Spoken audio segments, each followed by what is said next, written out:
Hello students, welcome back with our new videos on our YouTube channel SBN Science Academy। Last lecture में हमने देखा था सजीवों में जनन, रिप्रोडक्शन इन लिविंग, जिसके अंतर्गत हमने एक टॉपिक देखा था असेक्सुअल रिप्रोडक्शन, अलैंगिक जनन।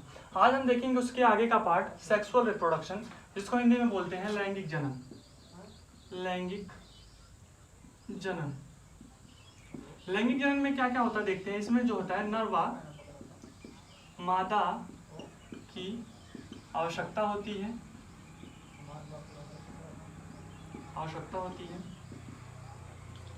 इसमें जो ये जो होता है मुख्यतः बहुकोशिकीय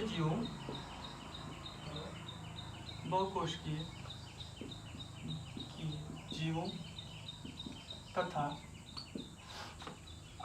पुष्पीय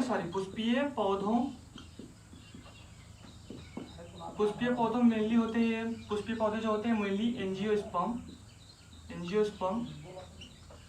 हिंदी में बोलते हैं आवृतबीजी।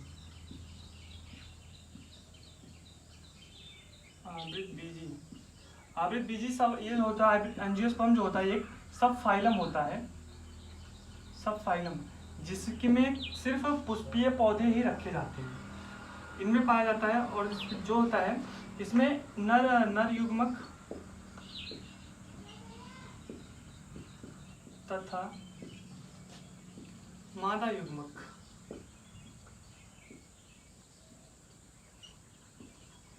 मिलकर युग्मनज बनाते हैं। अब हमारा जो ये युग्मक होता है, युग्मक जिसको बोलते हैं गैमीट जो होता है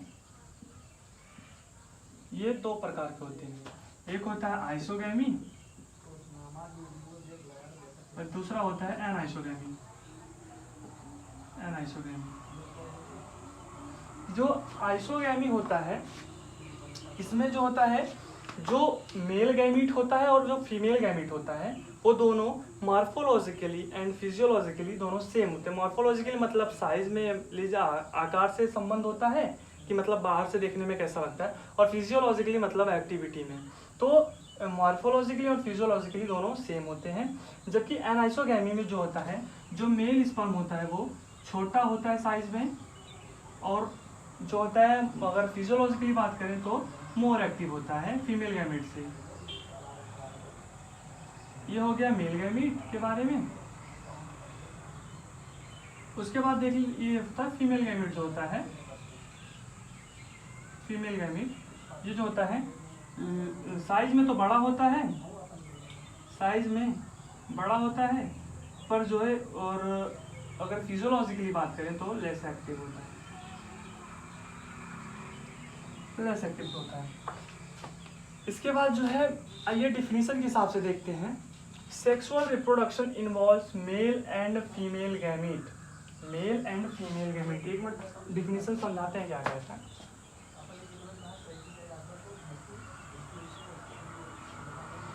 male gamete plus female gamete.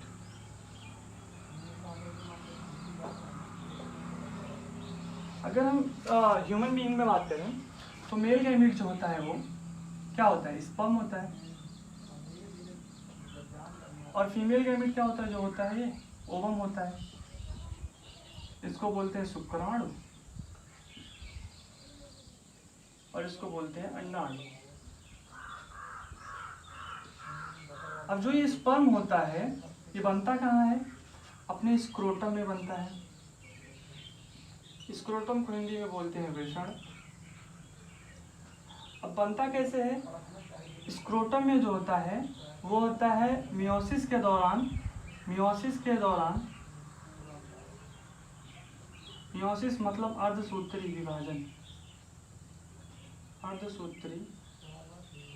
विभाजन। मियोसिस के दौरान जो है अपना शुक्राणु बनता है, जिसकी वजह से इसकी पोलाइडियन होती है। अपना अंडाणु जो होता है ये कहाँ बनता है, ये बनता है ओवेरी में मियोसिस के दौरान ये भी बनता है, इसलिए इसकी भी पोलाइटी जो होती है वो यन होती है। अभी जो मेल गैमीट है फीमेल गैमीट है, अब दोनों फ्यूज करेंगे, संलयन करेंगे और मिलके बनाएंगे जाइगोट। जाइगोट की पोलैरिटी जो होती है 2n होती है,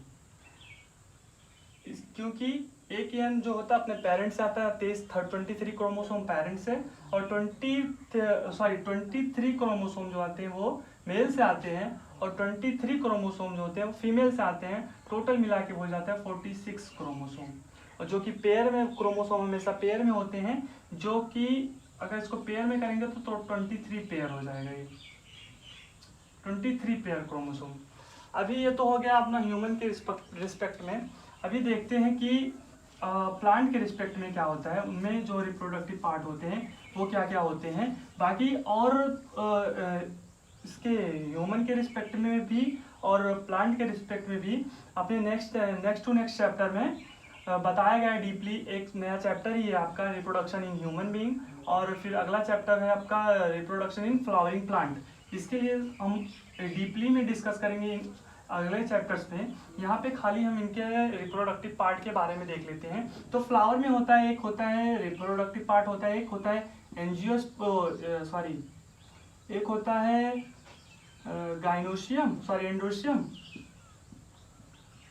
एंड्रोशियम और दूसरा होता है गाइनोशियम।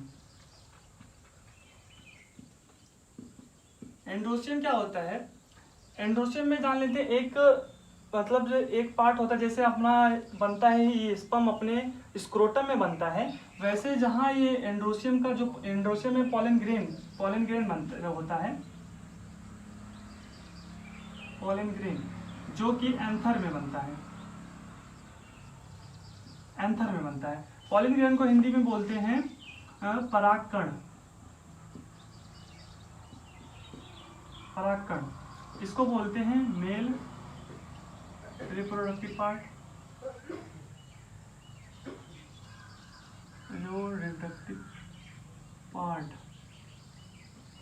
और गाइनोशियम में जो होता है, गाइनोशियम में होता है जैसे अपना ओवेरी होता है, इसी तरह फ्लावर के नीचे जहाँ पे पेडिकल होता है जो फ्लावर का, जहाँ से फ्लावर्स निकलते हैं वहाँ पे होता है एक थैलेमस होता है, जिसमें ओवेरी होती है, जहाँ पे ओवम बनता है। ओवम इसको हिंदी में बोलते हैं जायांग, इसको बोलते हैं पुंकेसर। ये हो गया अपना फीमेल रिप्रोडक्टिव पार्ट।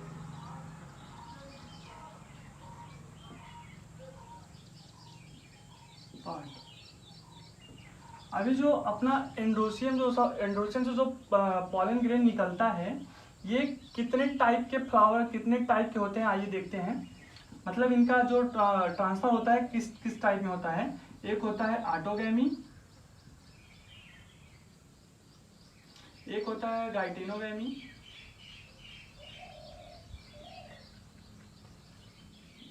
और एक होता है जीनोगैमी। ऑटोगैमी क्या होता है आइए देखते हैं ऑटोगैमी के बारे में। ऑटोगैमी इसको हिंदी में बोलते हैं स्वपरागण।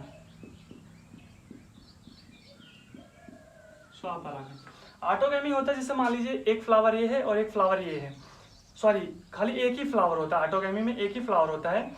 इस फ्लावर में स्टिग्मा भी होगा। स्टिग्मा मतलब होता है ये जो होता है गाइनोशियम जो होता है, स्टिग्मा मतलब स्टिग्मा एक लैंडिंग प्लेटफॉर्म होता है जहाँ पे पॉलन ट्यूब लगी रहती है जो कि उसको ओवेरी तक पहुँचाती है पॉलन ग्रेन को।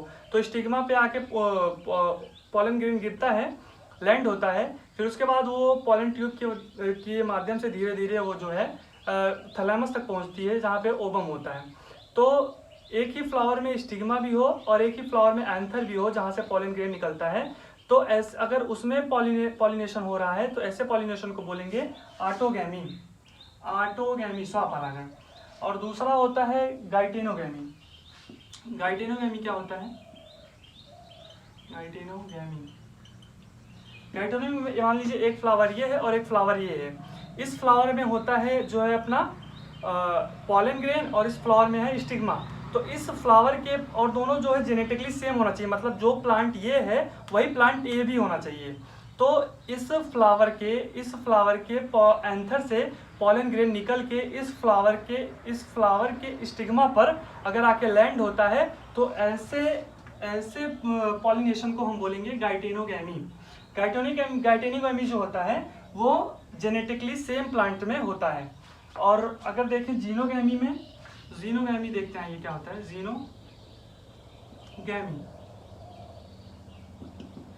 जीनोगैमी जो होता है ये अलग फ्लावर है और ये अलग फ्लावर है, जेनेटिकली दोनों सेम नहीं है, पर अगर इसके एंथर से निकल के पॉलन ग्रेन इसके स्टिग्मा पे आके लैंड होता है तो ऐसे पॉलिनेशन को हम बोलेंगे जीनोगैमी। तो ये हो गया पॉलिनेशन का टाइप कैसे कैसे होता है, स्वपरागण और गाइटेनोगैमी, और इसको जीनोगैमी को बोलते हैं परपरागण।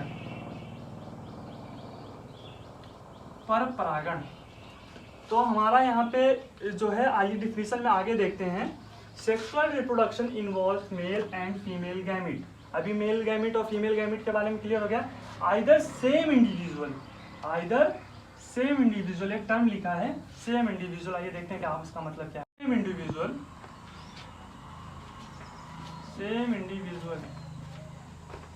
इंडिविजुअल का मतलब क्या होता है कि किसी एक इंडिविजुअल में, मतलब किसी एक में अगर जो है मेल गैमीट भी बनता है, मेल गैमीट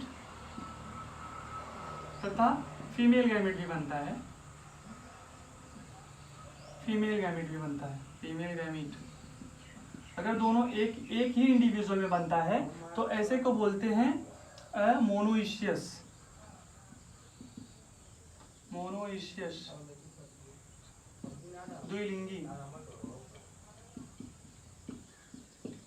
द्विलिंगी बोलते हैं। और अगर आर बाई डिफरेंट इंडिविजुअल, मान लीजिए कोई मेल है और कोई फीमेल है, अगर इसमें मेल गैमीट बनेगा और इसमें फीमेल गैमीट बनेगा तो ऐसे को बोलते हैं डायोसियस,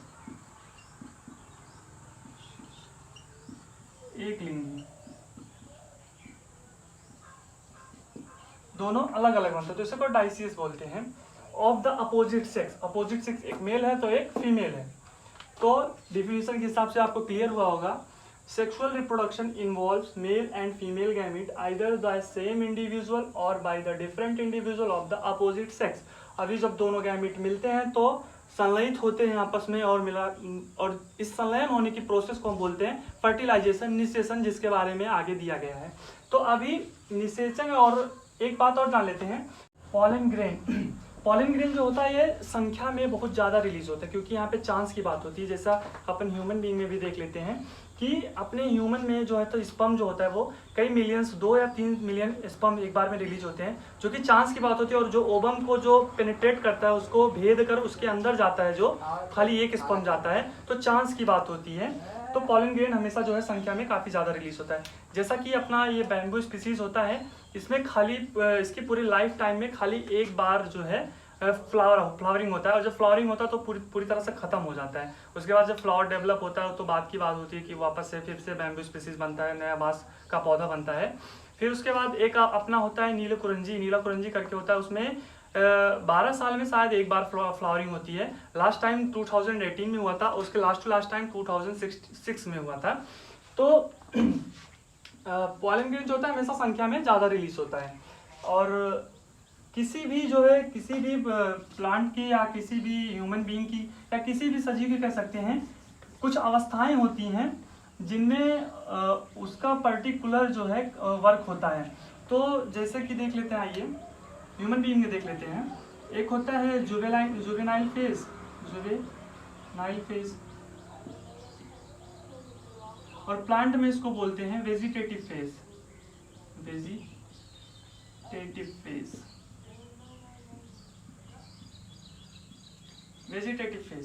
फिर उसके बाद आता है रिप्रोडक्टिव फेज।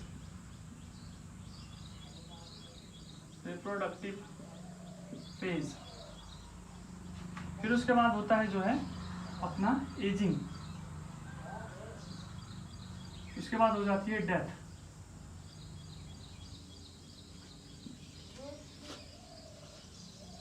जो जुवेनाइल फेज होता है, ये जो होता है रिप्रोडक्टिव फेज, मतलब कि इसे बर्थ से रिप्रोडक्टिव फेज तक के टाइम को रिप्रोडक्टिव फेज तक के टाइम को बोलते हैं जुवेनाइल फेज, या प्लांट में बोल सकते हैं कि जब तक फ्लावरिंग होने के पहले तक के टाइम को बोलते हैं वेजिटेटिव फेज। उसके बाद आता है रिप्रोडक्टिव फेज। रिप्रोडक्टिव फेज में क्या होता है कि जो मेल होते हैं उनमें बीएड्स आने लगते हैं, आवाज़ में भारीपन आ जाता है और स्पर्म का फॉर्मेशन होने लगता है। और जो फीमेल्स होती हैं जो उनमें जो है स्तन का विकास होता है। उसके बाद फिर उसमें मेंस्ट्रुअल साइकिल होता है, ओवम रिलीज होने लगते हैं ओवरी से। और फिर उसके बाद और रिप्रोडक्टिव में फेज की बात कर लेते थोड़ा। एक होते हैं नॉन प्राइमेट्स और एक होते हैं प्राइमेट्स। नॉन प्राइमेट्स में आते हैं अपना गाय, भेड़, बकरी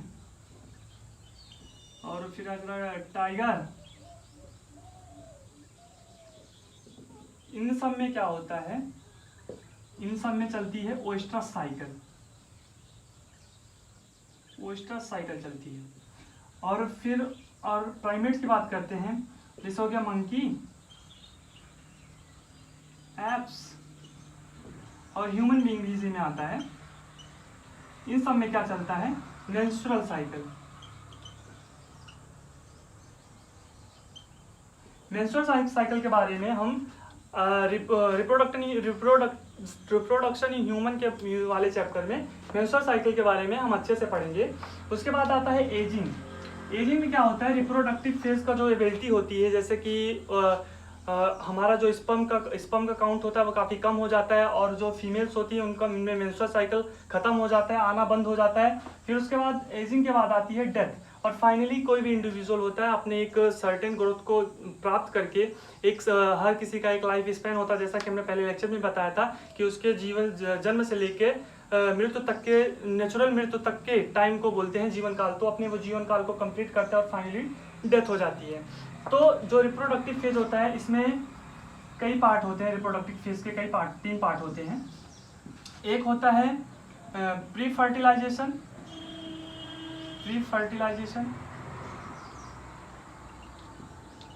एक होता है पोस्ट फर्टिलाइजेशन,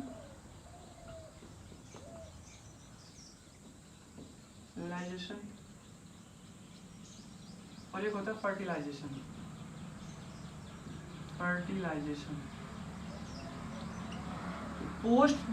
प्री फर्टिलाइजेशन मतलब फर्टिलाइजेशन से पहले का टाइम, मतलब प्री फर्टिलाइजेशन में मतलब कि हम ये जानेंगे कि स्पर्म बनता कैसे है, स्पर्म फिर उसके बाद ओवम कैसे बनता है, और फिर उसके बाद रिलीज होके आपस में मिलता है और इसके बाद रिलीज कैसे होता है। फिर उसके बाद फर्टिलाइजेशन में देखेंगे कि दोनों मिलते कैसे हैं और फर्टिलाइज कैसे होते हैं। फिर पोस्ट फर्टिलाइजेशन में देखेंगे कि उसके बाद जो एम्ब्रियो होता है, जाइगोट को धीरे कुछ दिन बाद उसको एम्ब्रियो बोलते हैं, जो एम्ब्रियो होता है उसका डेवलपमेंट कैसे होता है हम इसके बारे में जानेंगे। तो अगला लेक्चर हमारा जो होगा वो प्री फर्टिलाइजेशन के ऊपर बेस्ड होगा। तो मिलते हैं अगले वीडियो में, पढ़ाई करते रहें। All the best.